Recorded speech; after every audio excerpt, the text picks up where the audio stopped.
இந்த 4 முடிய காப்பாத்துறதுக்கு என்னென்னலாம் பண்ண வேண்டியது இருக்கு. அதுவும் பண்ணலைனாலும் இருக்கிற முடியும் சொட்டையா போயிற மாட்டேங்குது. வாங்க என்ன பண்ணேங்கிறத பார்க்கலாம். 2 ஸ்பூன் வெந்தயத்தை வந்து சாதம் வடிச்ச கஞ்சியோட சேர்த்து நைட்டே ஊற வச்சுட்டேன்.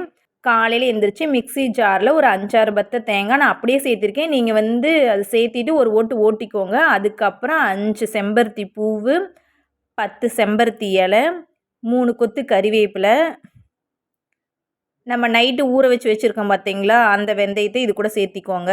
நீங்கள் அரைக்கிறதுக்கும் இந்த வெந்தயம் ஊற வச்சுருக்கோம் பார்த்தீங்களா, அந்த தண்ணியே சேர்த்திக்கோங்க. 2 ஸ்பூன் பச்சைப்பயிறு மாவு உங்ககிட்ட இருந்தால் சேர்த்திக்கோங்க, இல்லைன்னா வேண்டாம் ஸ்கிப் பண்ணிடுங்க. இது எல்லாத்தையும் நல்லா நைஸாக பேஸ்ட் மாதிரி அரைச்சி எடுத்து தலையில் தேய்ச்சிக்கோங்க. நல்லா முடியோட வேரில் படுற மாதிரி நல்லா தேய்ச்சி எடுத்துக்கோங்க.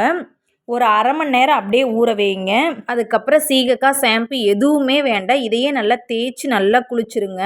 உங்களுக்கு முடியில் எண்ணெய் பசை இருக்குமேங்கிற டவுட்டே வேண்டாம். முடியில் எண்ணெய் பசை எல்லாமே போயிடும். முடி சாஃப்டாகவும் ஷைனிங்காகவும் இருக்கும். வீக்லி ஒன்ஸ் இதை ட்ரை பண்ணிங்க அப்படின்னா பொடுகு தொந்தரவும் போயிடும். முடி கொட்டுற பிரச்சனையும் கம்மியாயிரும். கண்டிப்பாக ட்ரை பண்ணி பாருங்கள்.